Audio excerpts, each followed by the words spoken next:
আসসালামু আলাইকুম। এখন দেখবেন সংবাদ শিরোনাম। শহীদ বুদ্ধিজীবী দিবসে রাষ্ট্রপতি ও প্রধান উপদেষ্টার শ্রদ্ধা নিবেদন। প্রত্যয়, নির্বাচনের মাধ্যমে নতুন বাংলাদেশ বিনির্মাণ করবে জনগণ।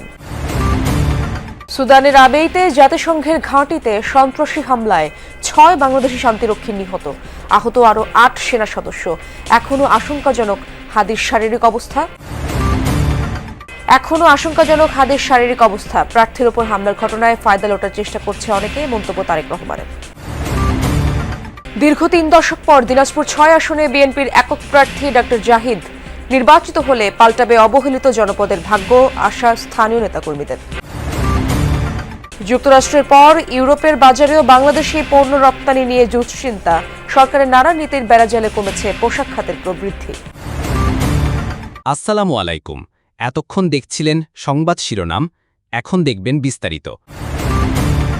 শহীদ বুদ্ধিজীবী দিবসে রাষ্ট্রপতি এবং প্রধান উপদেষ্টার শ্রদ্ধা নিবেদনের পর সর্বসাধারণের জন্য উন্মুক্ত করা হয়েছে শহীদ বুদ্ধিজীবী স্মৃতিসৌধ। আপনি জানেন যে শহীদ বুদ্ধিজীবী দিবসের প্রথম প্রহরে বাংলাদেশের রাষ্ট্রপতি জনাব আহমদ শাহাবুদ্দিন তিনি পুষ্পস্তবক অর্পণের মধ্য দিয়ে শহীদ জাতির বীর সন্তানদের প্রতি শ্রদ্ধা নিবেদন করেছেন। এরপর পরেই অন্তর্বর্তী সরকারের প্রধান উপদেষ্টা ডক্টর মোহাম্মদ ইউনূস পুষ্পস্তবক অর্পণের মধ্য দিয়েই তিনিও জাতির শ্রেষ্ঠ সন্তানদের প্রতি শ্রদ্ধা নিবেদন করেছেন। এরপর পরই মূলত বিশিষ্ট ব্যক্তিবর্গ, রাষ্ট্রীয় গুরুত্বপূর্ণ ব্যক্তিদের পরপরই মূলত সাধারণ মানুষের জন্য উন্মুক্ত করে দেওয়া হয়েছে সমাধিস্থল।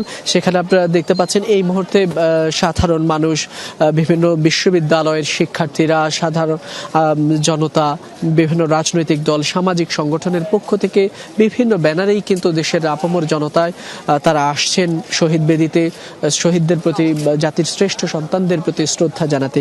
আপনি জানেন যে 1971 সালের ঠিক বাঙালি জাতির বিজয়ের ঠিক আগ মুহূর্তেই জাতির শ্রেষ্ঠ সন্তানদেরকে একেবারে পরিকল্পিতভাবে বাংলাদেশের যে সকল শ্রেষ্ঠ সন্তানরা রয়েছেন, ডাক্তার, চিকিৎসক, লেখক, সাহিত্যিক, তাদেরকে পরিকল্পিতভাবে পাকিস্তানি হানাদার বাহিনী এবং এদেশীয় দোসররা মিলে তাদেরকে তুলে নিয়ে পরবর্তীতে তাদেরকে নির্মমভাবে তাদেরকে হত্যা করে বধ্যভূমিতে ফেলে রেখেছিল। সুদানের আবেইতে জাতিসংঘের ঘাঁটিতে সন্ত্রাসী হামলায় শান্তিরক্ষী মিশনে দায়িত্বরত বাংলাদেশ সেনাবাহিনীর 6 সদস্য নিহত হয়েছেন, আরও 8 সেনা সদস্য আহত হয়েছেন। শনিবার রাতে আন্তঃবাহিনী জনসংযোগ পরিদপ্তরের এক বিজ্ঞপ্তিতে এই তথ্য জানানো হয়।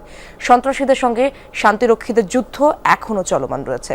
মূলত সামরিক বাহিনী ও আধা সামরিক বাহিনী RSF এর সংঘাতে গৃহযুদ্ধে জর্জরিত সুদান।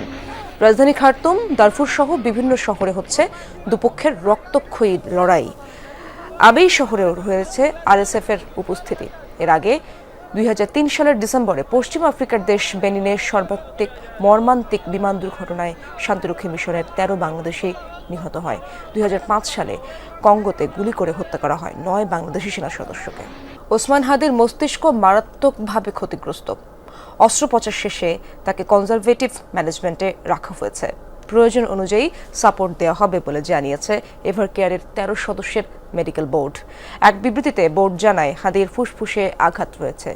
এখন তিনি ভেন্টিলেটর সাপোর্টে রয়েছেন।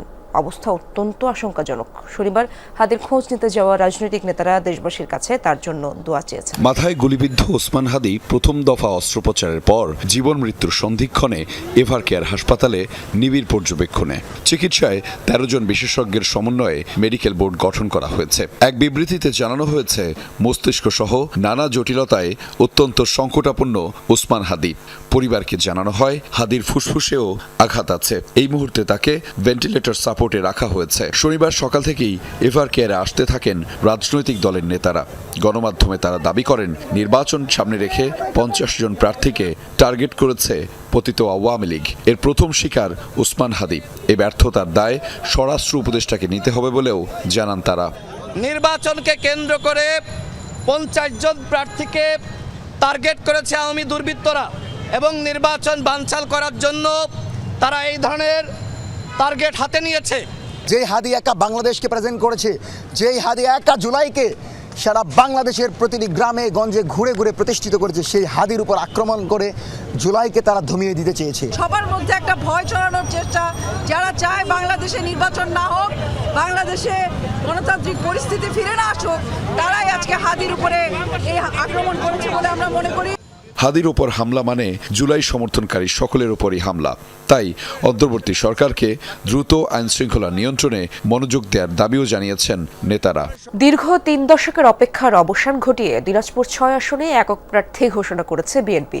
এবার আসনটিতে বিএনপির একক প্রার্থী দলের স্থায়ী কমিটির সদস্য doctor AZM Zahid Hossain. Chairperson Begum Khaleda জিয়ার ব্যক্তিগত এই চিকিৎসকের হাতেই উঠেছে ধানের শীষ প্রতীক। দীর্ঘ প্রতীক্ষার পর এমন প্রার্থী পেয়ে উচ্ছ্বসিত স্থানীয় বিএনপি নেতাকর্মীরা। ভারত সীমান্তবর্তী হাকিমপুর, বিরামপুর, নবাবগঞ্জ ও ঘোড়াঘাট উপজেলা নিয়ে দিনাজপুর ৬। স্বাধীনতার পর থেকে এই আসনে ধানের শীষের একক প্রার্থী দিতে পারেনি বিএনপি। এবারে নির্বাচনে বিএনপির স্থায়ী কমিটির সদস্য ও চেয়ারপারসন বেগম খালেদা জিয়ার ব্যক্তিগত চিকিৎসক ডাক্তার এজেডএম জাহিদ হোসেনকে ধানের শীষের একক প্রার্থী ঘোষণা করা হয়েছে। দীর্ঘ ৩০ বছর পর নিজ দলের একক প্রার্থী পেয়ে উচ্ছ্বসিত দলের নেতাকর্মীরা। বিগত ৩০ বছর ধরে আমরা কোনো প্রার্থী পাইনি, আমরা হাকিমপুরে আজকে ধানের শীষের প্রার্থী পেয়েছি, এই জন্য আমরা আনন্দিত।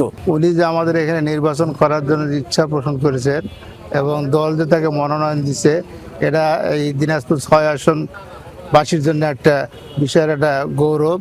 আমরা দল মত নির্বিশেষে সবাইকে সাথে করে নিয়ে ইনশাল্লাহ দিনাজপুর ৬ আসনে আগামী নির্বাচন করব, ইনশাল্লাহ জয়যুক্ত হবে ইনশাল্লাহ।